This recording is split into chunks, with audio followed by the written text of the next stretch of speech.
Okay, not much preamble this morning. I'm going to get right to it. Basically, I'm working on this same mountain scene that I've been working on for days digitally and live streaming my process through it. I'm doing a lot of learning, and hopefully you can learn along with me with this. This is a new thing for me as far as the live stream is concerned. I'm not the best digital artist in the world, but I'm hoping that you can learn as I learn. So let's get right into it. Okay, where we left off, or where I left off, where we left off, yesterday was, I was working on drawing the mountains, or these rocks on the left side. You can see we got our main center of interest is this person here. This individual that has gone on a long trek and has finally come around the corner to view this amazing, epic mountain scene. Now, what I need to do is get a deeper understanding of the distance, the distant area, and what I'm going to do with it. What I'm going to use today is some assets that I've collected, previous assets that I've shown, and other ones as well. So what I'll do is kind of start with that. I think I'm going to work back to front today, honestly. And I'm not going to make the same mistake as yesterday. I'm going to create a new layer here. And I'm actually going to start naming these because I have so many layers that I'm getting confused. Distant mountains. This is what I'm going to call this one. And this one is mountain and foreground rocks left. Yeah, let's see if I can remember that. Okay. So, getting my drawing brush out. These brushes I have here, there's a couple of them that I've downloaded from... Oh man, he's the guy that does Pepper and Carrot digital comic book in Krita. And if you go to the Krita website, krita.org, you'll see his artwork all over the place, basically. And he has just amazing brushes for sale, and things like that. So, and the best thing about him, I wish I could remember his name. I should probably do that real quick as I'm talking about the person. So krita.org. I'm doing this on my other monitor so you can't see it.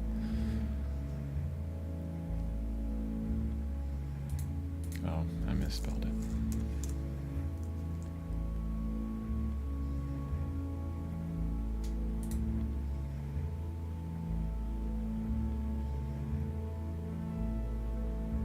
Anyway, I'll have to get to that later. I usually start these live streams with not a huge plan. I'm getting better every day on that, but yeah, basically, let me bring down my browser. So this is krita.org, and if you go to the home page, this guy here, he does a lot for the Krita community. Lots of videos on YouTube about tools for Krita, things like that. I've watched a ton of his videos. Yeah, here's his art again.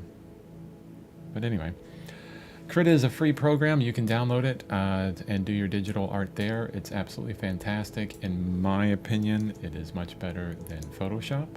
So I would highly, highly, highly suggest it. Yeah.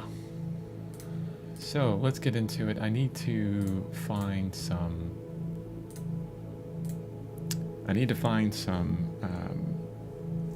reference that I'm going to work with today.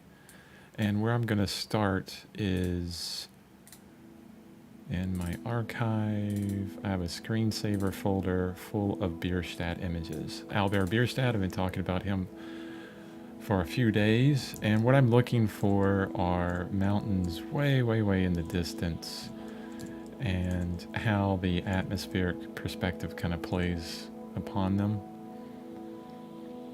That one's interesting. And I'll probably look to pull some out in some way. I'm looking for mountains with very sharp kind of peaks to them. So this is what I'm going to be doing. I'm going to be flipping through a lot of collected images from Albert Bierstadt. Sorry, I'm going quickly through these because I want to get to the drawing as fast as I can. That's interesting. So let's do this. I'm going to hit D, and this will open in Krita, so I can save it. Oh, that's absolutely beautiful. I mean, everything from Albert Bierstadt, or Albert, I think he's French. No, maybe not. Originally French, but we'll call him Albert. I think is fantastic. You may hate it, but, you know, that's how art goes.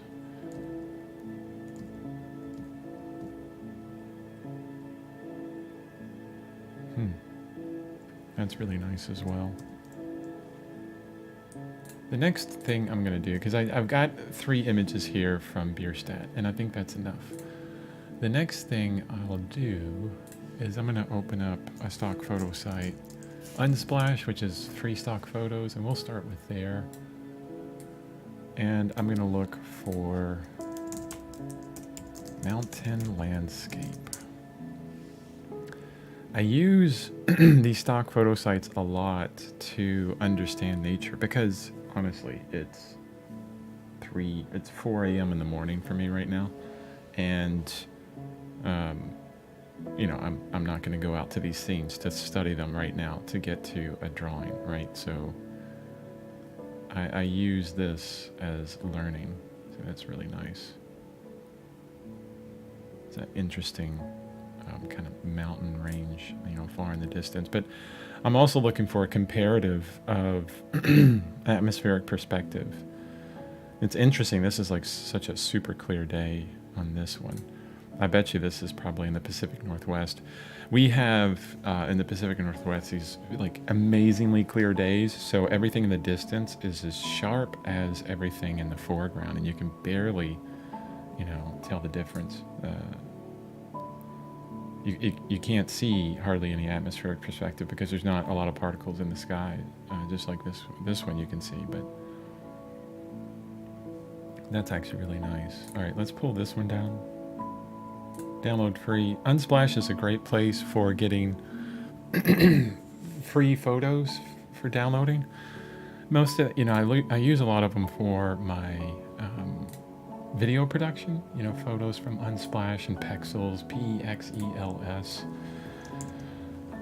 So there's a free resource for you, but I find it much more helpful when I'm actually, you know, trying to figure out something with nature or with people. I mean, heck, you can go on there. I've done this before in the past. If you look at my daily art on my website, you'll see where I've gone to stock photo sites and have, excuse me, I'm trying to do several things at once.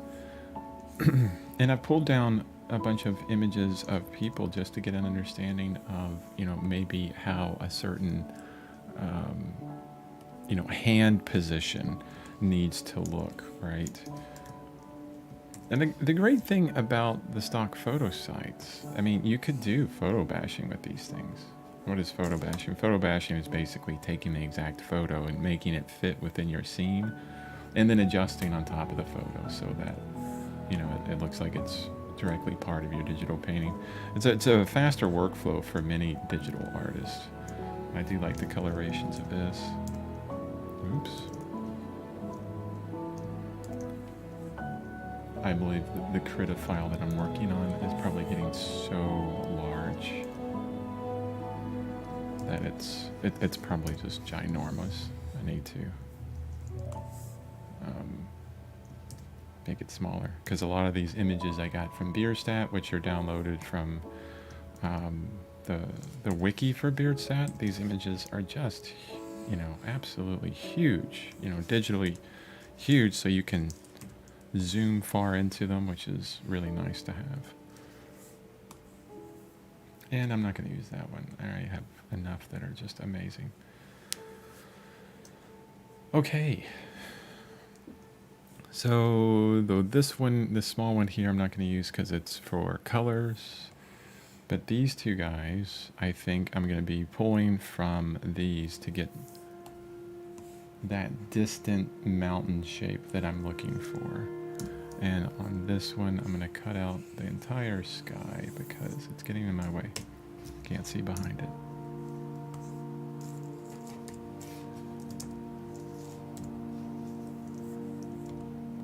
I'll try and keep zoomed in as much as I can here, but I want to be able to see all these.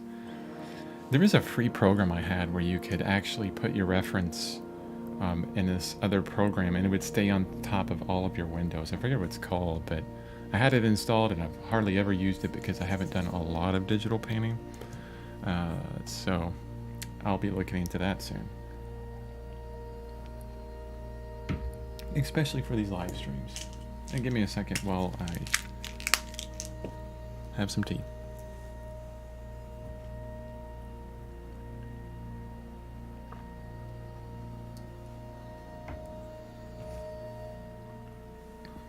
Okay, we're looking for this distant mountain shape.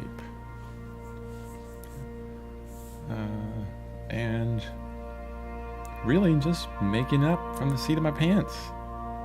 It's an American saying. I'm just making it up as I go.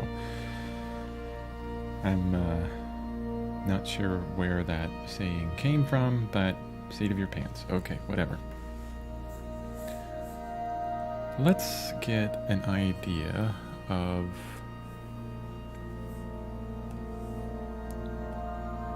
the shape of these mountains real quick. I'm going to move to a red. I'll probably... Yeah, let's change it back. Moving layers around.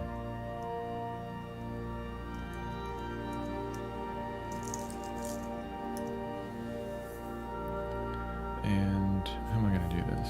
I'll just have to insert a new layer.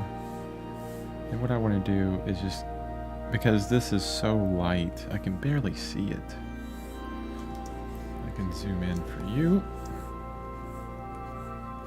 You know, really quickly, just kind of getting an idea of this mountain shape. Don't want to copy directly from Bierstadt, but what I'm doing is kind of, I'm drawing over it to get an understanding of his work.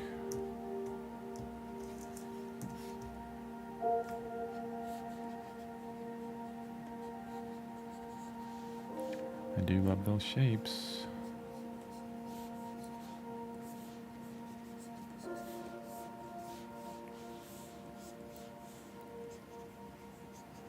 My guess is that when he went out to the west at this time, he had to do just a ton of sketches. Because in New England, he couldn't see a lot of these mountains. And a lot of these shapes are, you know, not exact from what he observed in nature, but that doesn't, you know, that really doesn't matter. But he had to get some sketches to get, you know, I think this close, right? So yeah, let's go from that. Okay, let's go back to the layer that I want. Okay. So this, you know, I don't want it to pull from my center of interest, or my second center of interest, which is this mountain here. The big mountain. But I do want it to, I want it to be something that, you know, will give this painting just a ton of depth. And this is going to be my made-up mountain, influenced by Mr. Albert Bierstadt.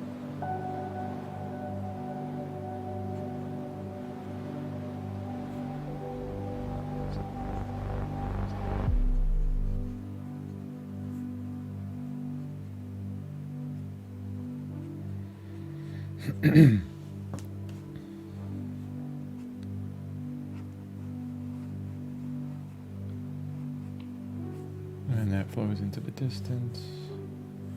So you have to figure out what's going to happen there. Because this ridge is kind of coming back, you know, it's transitioning up, which I don't think it should, honestly.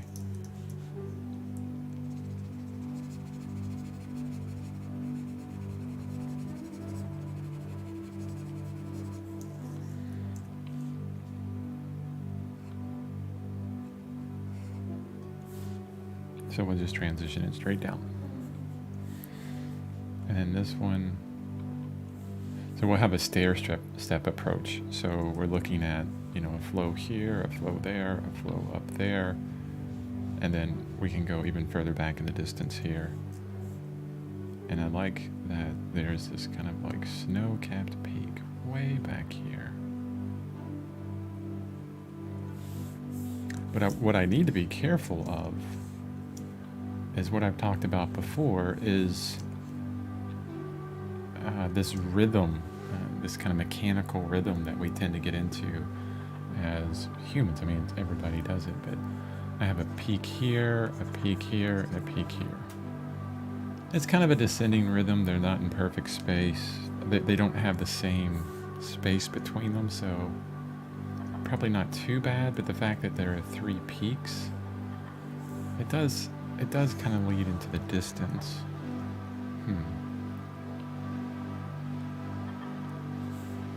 Maybe for this one,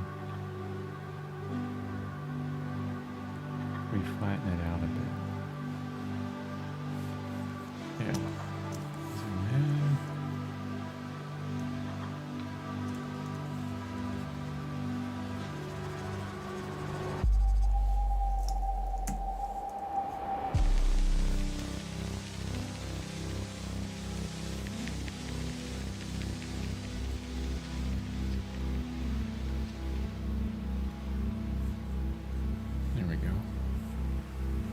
That really has changed things.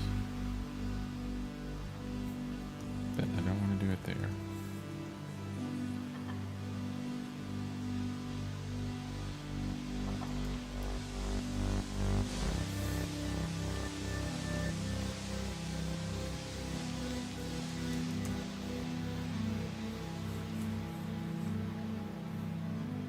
I didn't really take from the photo on the right at all, and I think that's fine. I can have it and not use it. Alright, let's see what that looks like. I believe that that is sufficiently epic.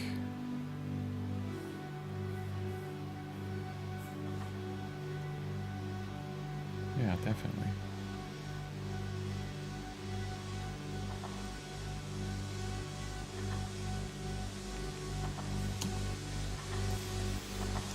I need some clarity here. What's going on? This little kind of like outcropping of rock.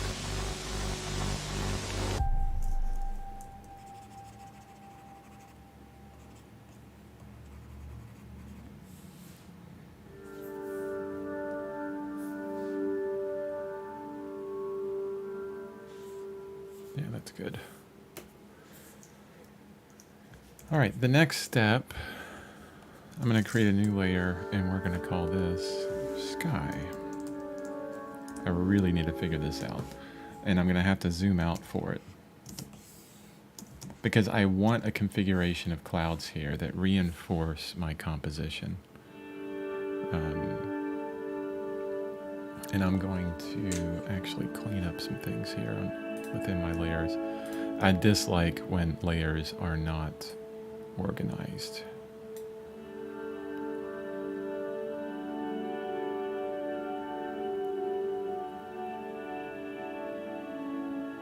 I have so much reference in here. It's just ridiculous. If I... Wow. I believe I could probably, you know, get rid of a lot of this.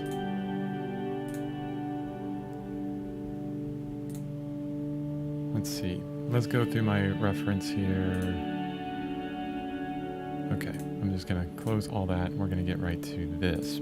Okay, this is from, oh man, I said his name yesterday. Shin Jong-hoon. I have it named there. So this is from Shin Jong-hoon on ArtStation. Please check him out. He's amazing. And, you know, the one thing I really like is the way he's done these clouds. You know, it's this kind of like circle idea. So I'm going to pull hard from that, honestly. I don't think that his clouds are very naturalistic. I think they look great. They look like real clouds, but I'm going to try and reference real clouds a bit more. I just want to get the shape that he's created. Oh, here's my, I can show that in the background. I have a rule of thirds, as you can see. I put the mountain on the thirds, and I put this other figure on third as well to help with the composition.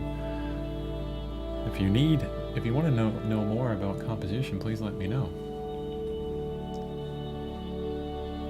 Oh, I got someone with a comment. TS. This looks so interesting. It also looks hard to me. I know it takes a certain program, probably expensive, or very expensive.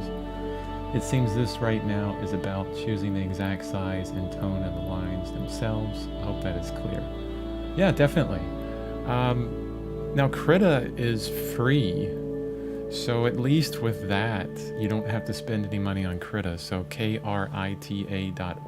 That's why I use it, because it's free. Photoshop is tremendously expensive, although I do have Photoshop. It costs me like $11 a month. But I love Krita even more. So you can start there. The only problem with it, you know, you have to have some type of pen display or something that can run on, you know, Windows. And I'm not sure if Krita runs on Mac. So there's where the expense comes in. I'm on a XP pen, 2400 Pro, and I could show you this here. So this is krita.org. Okay, this is where you can download the program free. Now the pen display I'm using is from XP Pen. I did a ton of research into pen displays. Look, they constantly have sales here, 40% off. And depending on where you're located, they have different sites and sales and prices for that. But actually, this is the one I have right here that they're showing. This is the Artist Display 24 Pro. It's $630. I got it on a huge sale. I think it was close to the same price, maybe that. But then on top of that, you have to have a computer that can run it. So, you know, I think maybe, I can't remember, 5-6 years ago now, maybe more, I purchased, I built my own computer. I used to build them forever, and I built this really beefy computer that cost me probably around $3,000 or $4,000. And the reason why I spent so much on it is because I wanted to build a computer that would last, that I wouldn't have to replace in a long time, and that's proven to be true. I spent a lot of money on it. I built it with really great parts, and it's been just powering through everything I can throw at it for, 5 or 6 years now. Okay, great. I'm glad you see that. Thanks, TS, for commenting. I appreciate it. And for clarity on what I'm trying to do here is, on my previous streams, this painting, I had gone pretty far with it. I can show you some of the layers in the background that if they even, well, I have a lot of things going on with this. It's very unorganized, but anyway, there you go. You can check out some of the previous live streams, but I had started this painting kind of like a block in, and then I realized, well, I can't really understand or change the light on the mountain if I don't understand the form, so I had to redraw the mountain. And then I realized, well, I need to do that for the entirety of this painting to, redraw it from the beginning. And this is one thing that I've done, multiple times throughout, my career as an artist. If you look at all my paintings on my website, chrisbevan.com, there's a lot of times when I have these paintings and I don't get a clear understanding of it while in drawing before I start painting, and then it just falls apart. Yeah. Oh no, that's cool. Watching and reading as much as possible on the side. Yeah, totally cool. Yeah, keep me in the background. However you decide. Have fun. That's what I'm here. If I say something in the background that like piques your interest, jump back over. That's no worries. Totally cool. Paint along with me, draw with me. If you have a sketchbook, it doesn't have to be digital. But I'm going to get back to this. What I'm going to do is look at this amazing work by Shin Jong-hoon, and I'm going to steal some of his cloud formation. So I'm going to zoom out. This way I can get kind of this idea that he's going for. This flow of clouds. And I've done this already, sort of, in a way, in a previous drawing, but now we're doing it over again. And why am I not drawing anything? There it is. Okay, good, we're good. So I love that this cloud kind of comes in this way, and then it takes a turn into the distance and basically points directly at my mountain that I love, and then it flows out here. It's got this amazing shape to it. Although I believe that's going to be too close to the distant mountains. It's going to kill my idea of epic distance, so I'm going to switch it up.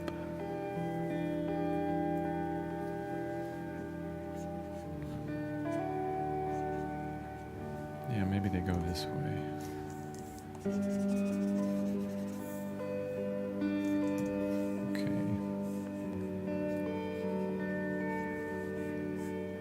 Have this huge kind of rock to the right that's going to be covering up a bunch of stuff, so I'm planning that for the future.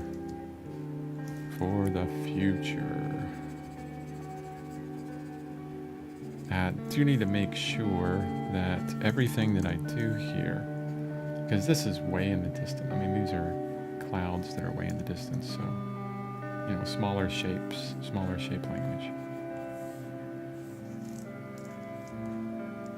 And I am not being very careful with this drawing. Just getting an idea of the major shape of this cloud formation.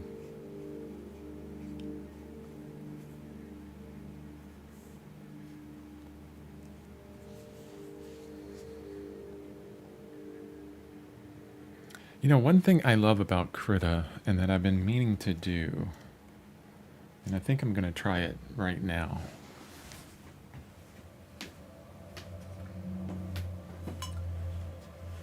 So there are some tools that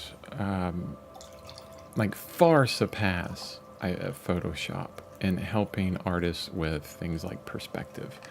And it's been a while since I've used this tool, so bear with me.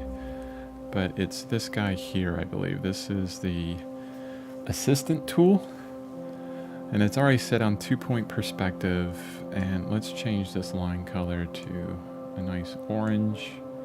And what I'm going to do is I'm going to put, where is my,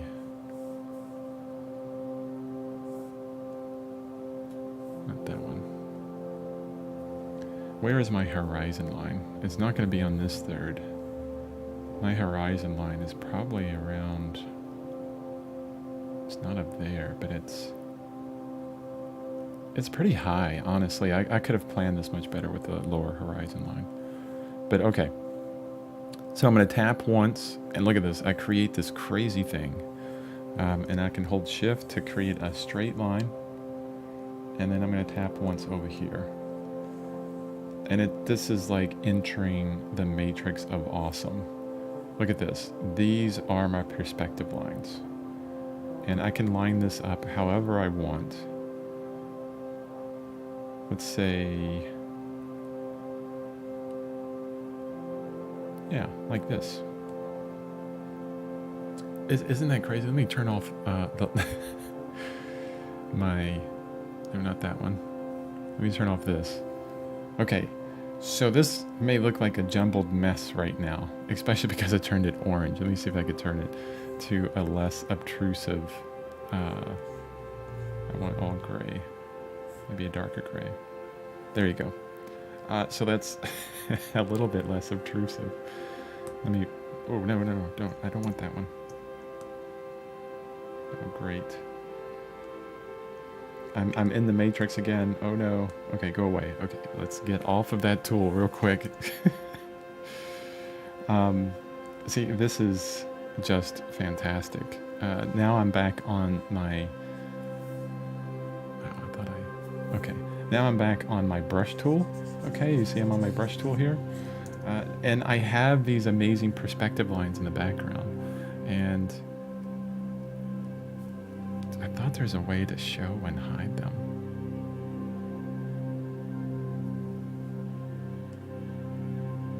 Okay, so I can hit this little... I have to go back to the tool, but then I can go hit this little icon and get rid of all the lines. And then I can also use this to adjust where these perspective lines are. So I'm going to drop it down just a little bit.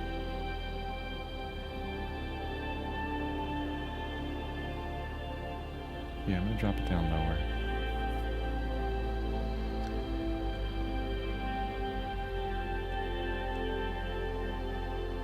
I'm still very new at a lot of this, what I'm doing here, so bear with me. But the point of this is I can use this perspective tool to get a really good understanding of how the perspective is working in this entire scene. I know it looks really confusing right now with all the lines everywhere, especially with what's going on here, but if I had something in the distance, especially with structures, okay, and let's do that real quick. So I'm going to pull out my line tool, and let's say that I had a big block right here, okay? So that's one. I'm going to put this one here. And it's right on this line. Actually, it's very confusing that it's gray. What I'm working with is gray. Why is it gray? Shouldn't it be black? Oh, I see. I need to switch to a different tool. Okay, so here's a foreground building that I'm going to draw. And maybe it's this tall because it's in the foreground, okay? And now I can say, okay, that's the front plane of this building.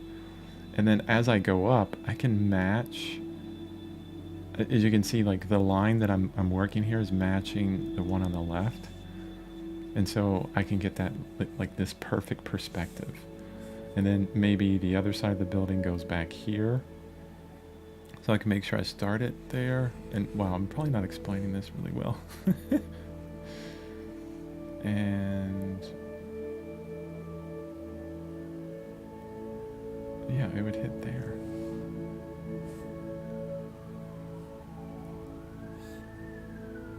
Connect the dots. I could have had a better color to show you this. But I'm using the lines that are formed by that perspective tool to create this block, okay? And maybe, here, let's turn all this off in the background. So look at that. I got this perfect looking block, right? And then, all right, well, you know, what does a building in the distance look like?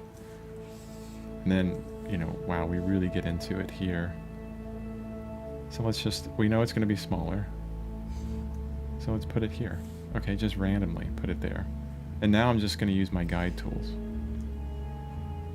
Okay, it's above the horizon line, so that's going to be a little bit taller, so that's where I stopped it. And then the side of it is going to be back here.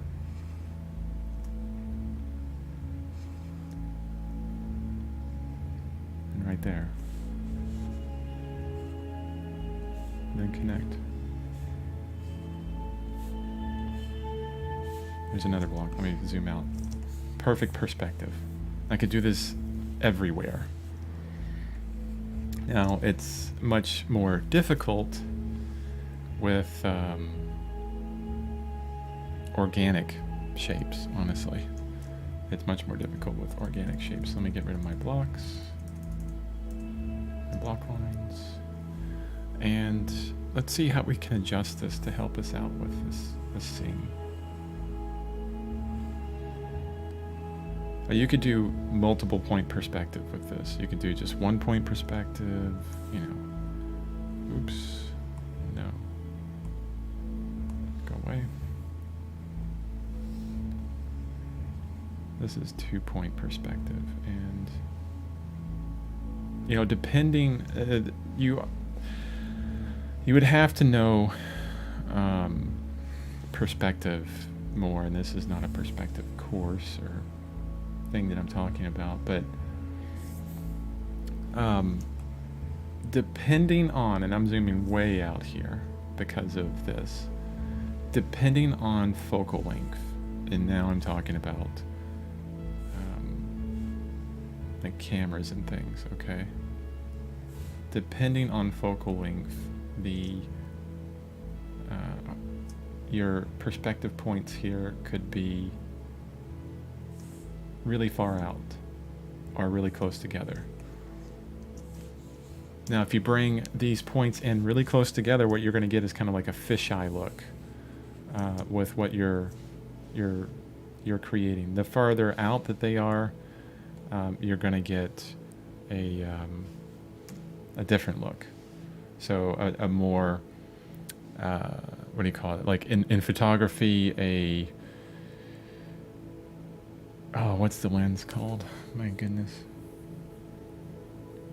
So you have several lenses. You have fisheye, which is super distorted, where the 2 point perspective, each point is really close in. Then you have wide angle, which those 2 points are a little bit further out. And then you have telephoto. There, I knew I'd get to it. And those bring the perspective points way out. And this is what I needed. I needed to pull my perspective, my 2 point perspective points out a bit more. And let me try and take a drink of tea here.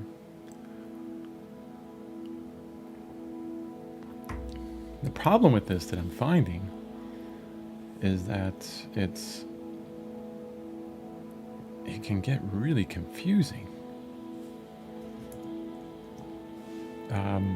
with all these lines everywhere. Especially when you get into the distance here, it's like, oh my gosh, there's just so much. So it can be helpful in this instance. I don't know it well enough. I mean, I know the idea of perspective well, but that tool is not helping me. It's just putting a bunch of lines all over the place. It's something I really need to study, and right now is not really the time to do that.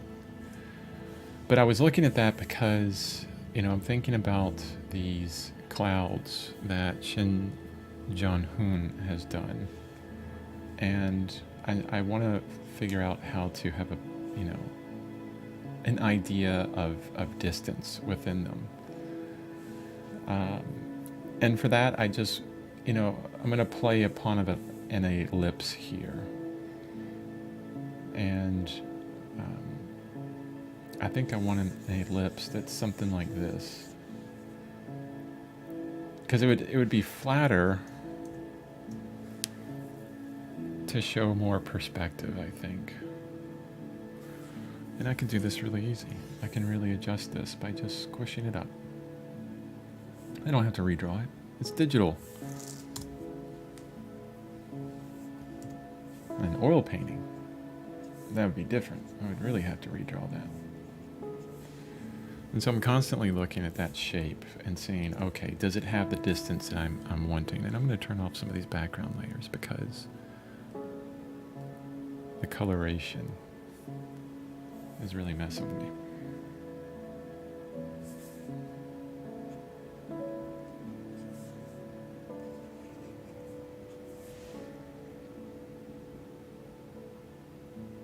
Yeah, I like that. And then I could further um, improve this idea of perspective. So I have this kind of, you know, cloud that goes in a background in this shape, but then I create a more foreground cloud that maybe rolls in this way. So it's a bit larger. It covers up the cloud in the background. And there'll have to be some, you know, when I get into value, there would have to be some kind of difference in value there. So there's a definite understanding that this goes back, or that this is in front of the cloud in the background. You have to be careful of tangents there. That's a great thing about art, is just there's so much going on at once. It's really interesting. Yeah. Okay.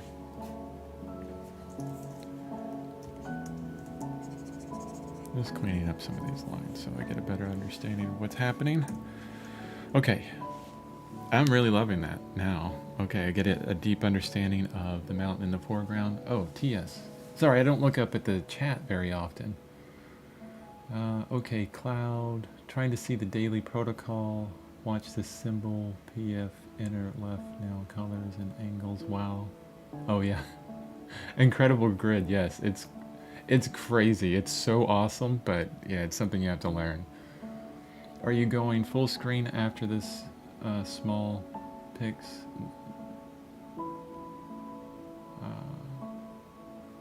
This seems to be able to do a ton of operations I do not understand. I'm sorry, I wish you very much did. My daughter would. My sister's friend would. Not me. I bet this is great. It is great. And as far as full screen, I mean, I could go full screen on this and really work on it full screen now. This is probably the better way to work for anybody that's watching this. I just need to get into that habit. So sorry about that, TS. Or T's. I like the name. It's very cool. Actually, this is really nice. So this is reminding me of my oil paintings. You know, there's nothing in the way. It's just me and the image itself. Okay. What am I doing next? What's next? Next is this kind of mid-ground area. Now, there's one thing that I know I want to have, and that is kind of this lake that's here.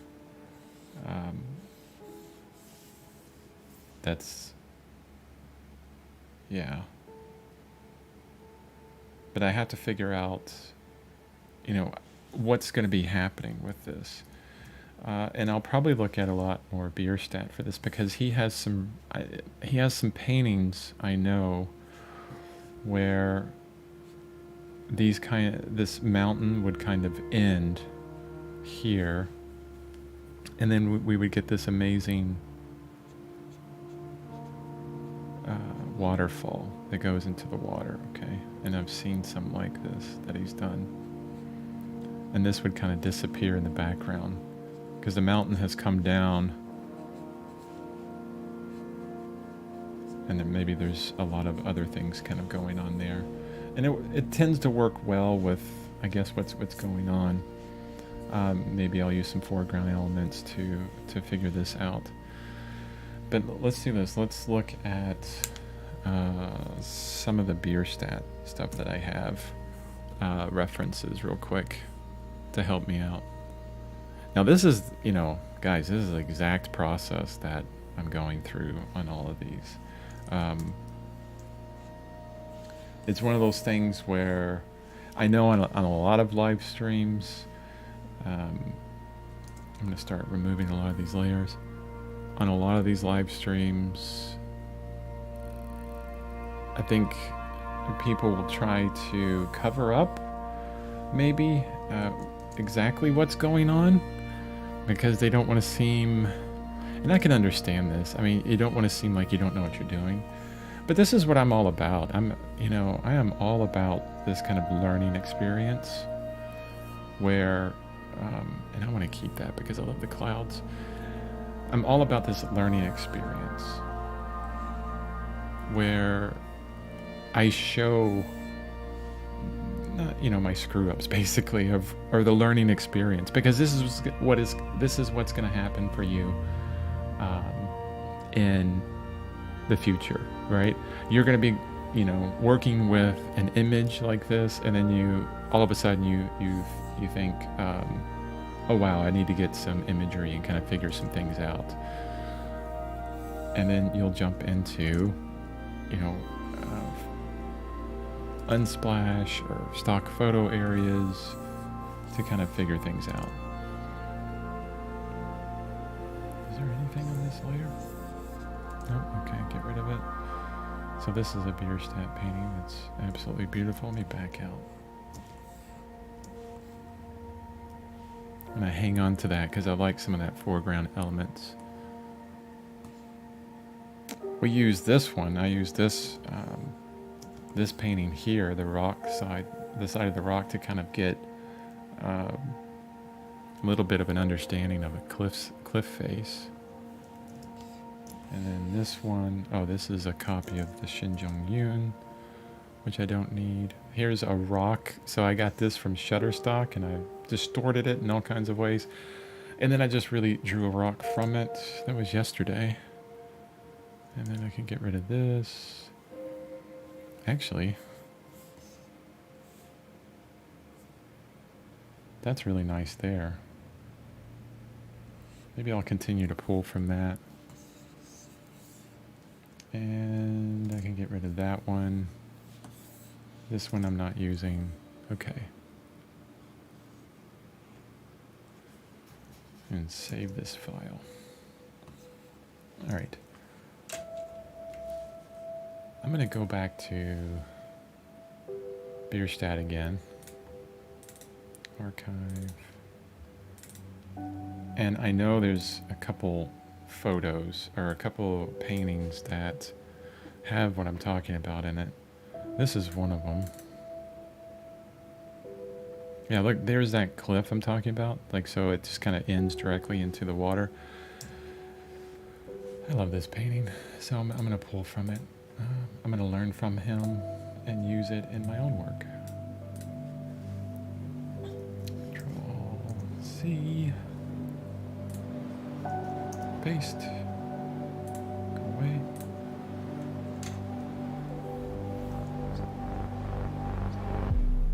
Okay. Yeah, that's amazing. So what I can do,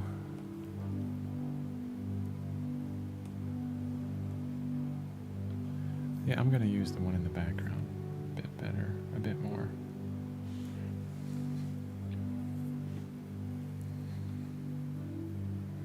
Let's do this. I'm going to insert a layer on top of this. And then I'm going to change the opacity of this one, not that much. And then what I'm going to do is take my brush.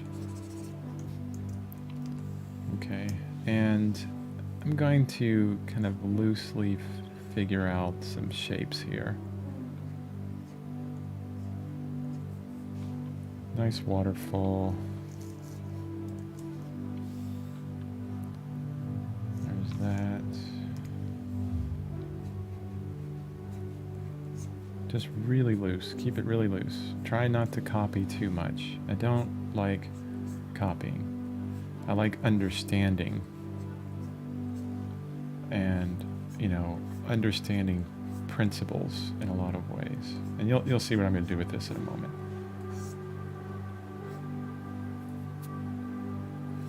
I mean, just there's so much interest here.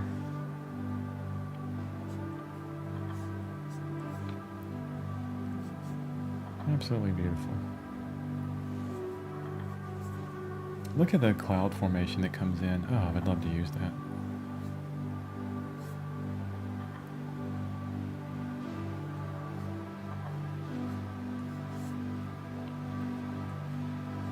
Okay, so let's turn off the Bierstadt painting. Take this down, down, down. And so this is not going to work for what I have, but what I can do, and I need to get rid of this part of this layer anyways. On the wrong place. I can take this and I can change the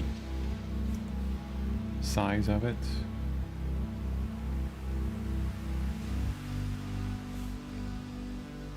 Squish it down.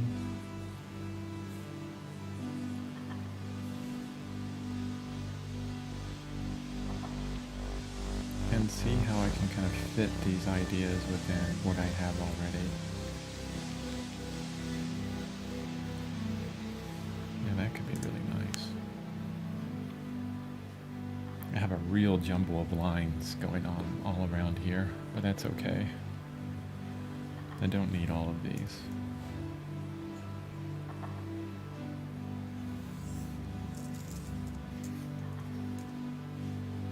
Nice. Where'd my beer stack go? There you are.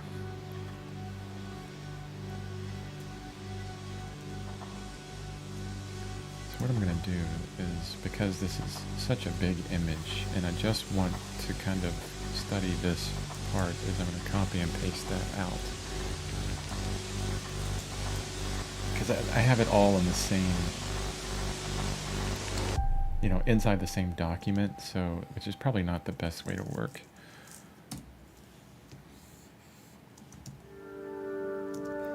I know there's some programs you can get which you can just kind of overlay, you know, any document on top of any other document. I have to make sure that I'm on the right layer. And now what I can do is get a better understanding of this. Although I put it right where my arm goes. Yeah, everyone that's watching this is going, yeah, you are doing a lot of learning. Yep, totally doing a lot of learning as we're going through this. It's exactly what you would probably experience while you're doing your own drawing and painting. Especially digitally. I mean, I'm a traditional artist for most of my life, and so the digital thing is still pretty new for me. Especially right now when you look at all the digital artists out there that are just absolutely fantastic. If you're not on ArtStation, or at least looking at ArtStation, I think you should. I think it's, well, not should. I think it's probably one of the places that is neglected by a lot of current traditional artists. They figure, oh, well, there's no translation from oil paint to digital. Well, yes, there is, because they're using the same fundamentals as we are using, as anybody uses with anything. And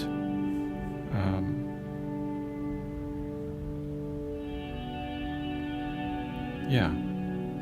So my point with that was, as I'm trying to draw here, my point by saying that is that they're doing a lot of things, especially in the film and gaming industry, that traditional artists could really learn from. I mean, that's where the contemporary art changes are happening right now. Especially for a lot of traditional artists that are looking at paintings that are getting all the notoriety, that are selling for millions and hundreds of millions of dollars, you know, the newer contemporary works. And a lot of artists are really, you know, kind of upset about it, because these are works that are very esoteric and don't take a lot of technical skill, or maybe they do, but they're more about thought and feeling and understanding. And they're very simple, you know, splashes of color on big canvases, things like that, very abstract.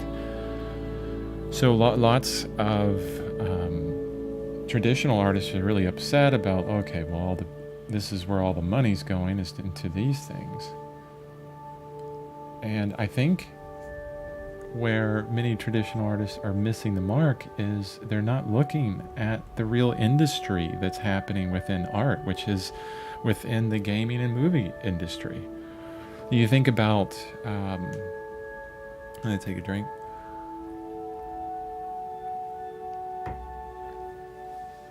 Think about back in the day when art was a profession, okay?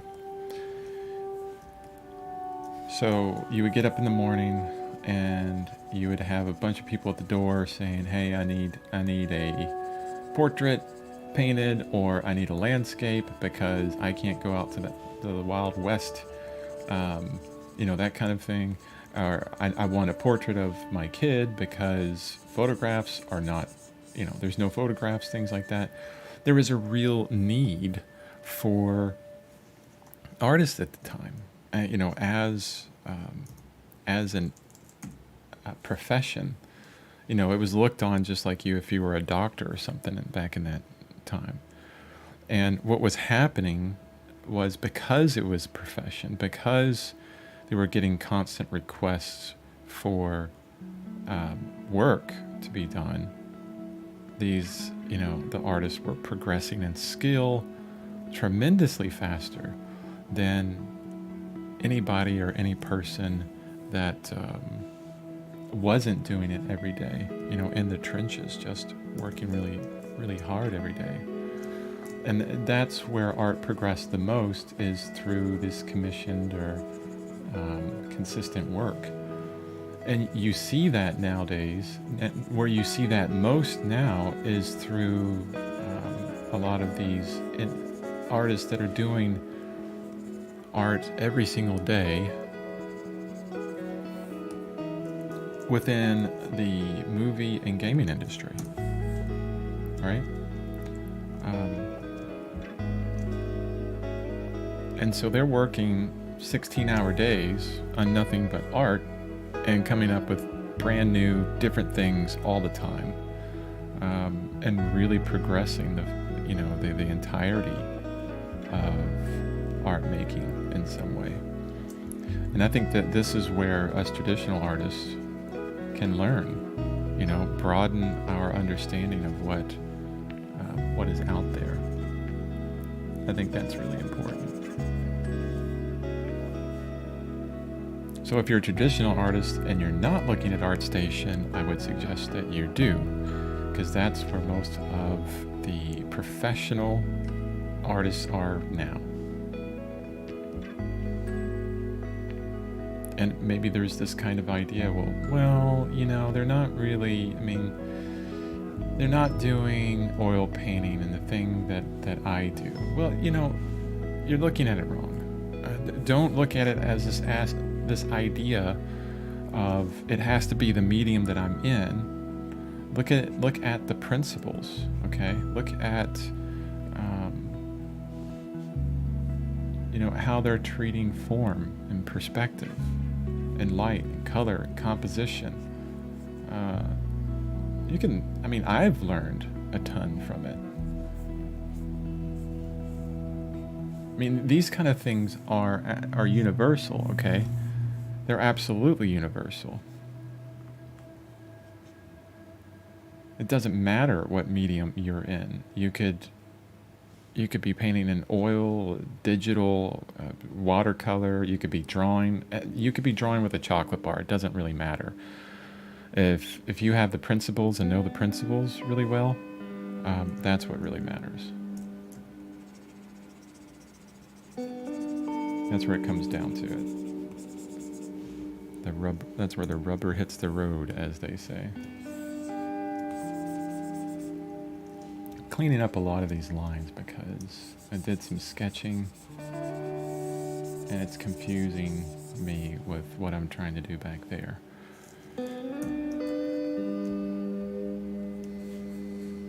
So I'm looking at this section of Bierstadt and I'm pulling some ideas from it and I'm fitting it in with what I already have.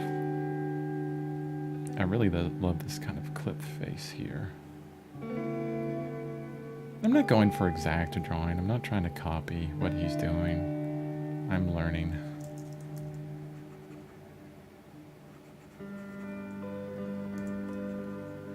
That's what it's about. We steal a little bit from everywhere. From our life, from other people's lives, from previous artists.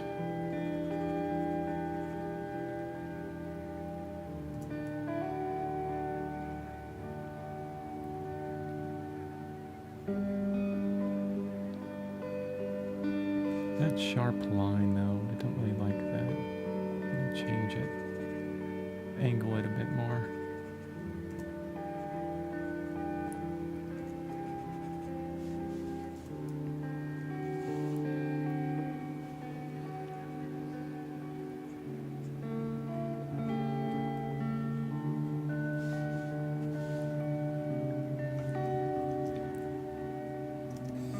So now I have this. Oh wow, it's already 5 o'clock. How long have I been? Oh, I've just gone over an hour. 3 minutes over an hour. Oh. You know, this really gives you an understanding of how long these things take a lot of times. I'm going to full screen this so you can see before I stop. Quick recap on what I've done. Oops. Trying to get that as full screen as possible. I guess I could have just hit 2. There you go. Perfect. Yeah. So what we did today is I looked at a lot of reference imagery to get an idea for these mountains in the background, you know, back here. And then I used Shen Zhong-Yoon, one of his paintings from ArtStation to get, you know, some formation of clouds up here, which was a lot of fun. I showed perspective and, you know, the perspective tool in Krita, which is, it's crazy. It's really awesome, super helpful, but kind of crazy at the same time to learn. And then at the end, I'm trying to understand, you know, what I want to do with all this just crazy shapes here. I should probably simplify the heck out of this, but I'm just having a lot of fun with it. To get, you know, this kind of mid-ground elements to see what that's going to look like. Not sure. I know this is going to be a lake of some kind, and I'll probably, you know, to increase the perspective idea, the bank on this side is probably going to cut off like this. Maybe there's a stream running, right, this way. And then there'll be some kind of foreground rocks here that kind of go up and in front of the mountain. And then here we're going to do an element that kind of goes, you know, it's probably the beginning of this stream that kind of fits in that way, and then goes down inside, and then maybe you can kind of think, oh, well, this continues on in the distance way back there in some way. I don't know. And then try and figure out what I'm going to do with this area, because it's just really kind of a blank area. It doesn't make sense. The mountain just kind of ends. You know, is that going to be a huge cliff? Probably not. So yeah, I got a lot to do on this. I'm really happy with how it's working out so far. And hopefully my live streams have been helpful in some way. Hopefully. But, you know, that's the one thing, is I do art every single day, and I plan to do it for the rest of my life. Today was day 3604 on December 8th, 2022. That's why I have my festive sweater on, is because we're getting closer and closer to Christmas, and I only get to wear this sweater like once a year, so I'm going to wear it out for this month. Yeah, thanks for joining me, and yeah. See you tomorrow.